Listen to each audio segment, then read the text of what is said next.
Alam niyo naman ako guys, pag may result na sa skin ko, excited ako na gawan talaga siya ng vlog.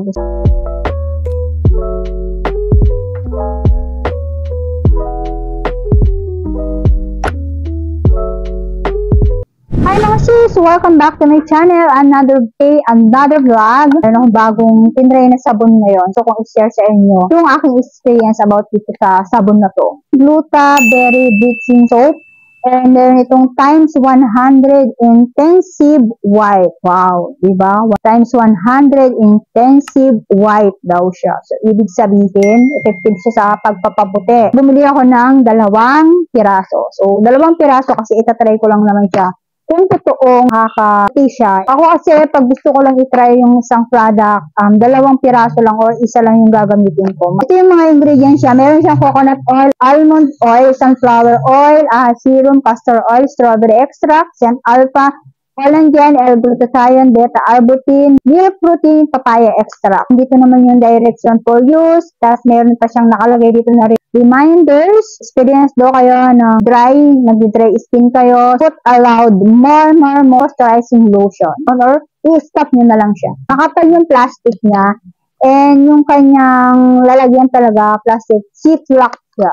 Zip-lock. So, ayun itsura niya. So, masasarado mong ganyan. Kung hindi mo na siya gagamitin, o kung tapos mo na siyang gamitin, o sa mukha nyo lang siya gagamitin, pwede nyo siyang ibalik dito sa loob. Kasi zip-lock nga siya. O, yan.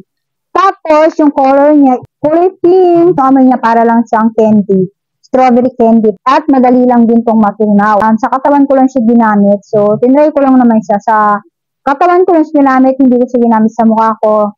Iba yung gagamitin ko. Iba yung ginagamit ko sa mukha ko. And ito, sa katawan lang talaga.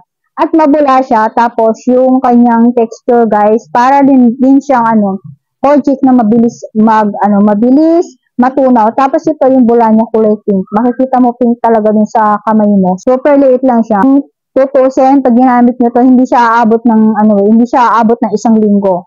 Kung ganito lang siya kaliit, mabilis lang siya matunaw. Kung sino mag-try, wag agad-agad maramihan. Kasi meron nabibili siya, mura na siya, 200 plus or 150 pesos ata. Meron ka ng 15 pieces na ganito. Diba? Napakamura niya. And, ang ginawa ko guys, 2 lang talaga yung binili ko kasi, ayun nga, itatry ko lang naman siya.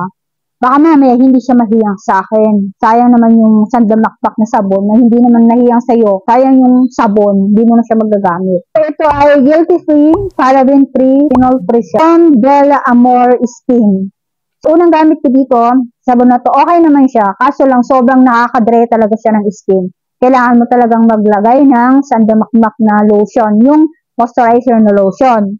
Nakaka-dry siya ng skin. And second time na ginamit ko siya, okay pa naman. Pero napansin ko talagang sobrang nag-dry na talaga yung balat ko. As in, nag-dry talaga yung balat ko, guys. And 3 days, nakita ko na talaga yung effect niya sa akin.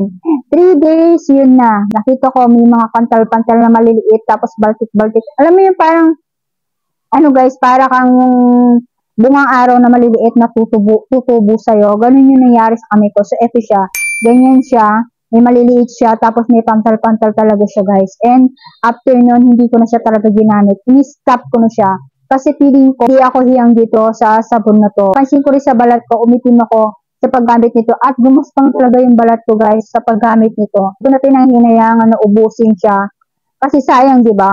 Sabihin natin, siyempre, sayang. Kasi pag hindi mo iubos, walang gagamit. So, ako kasi, pag hindi na talaga nahiyang sa akin, yung isang product, i-stop ko na talaga, guys.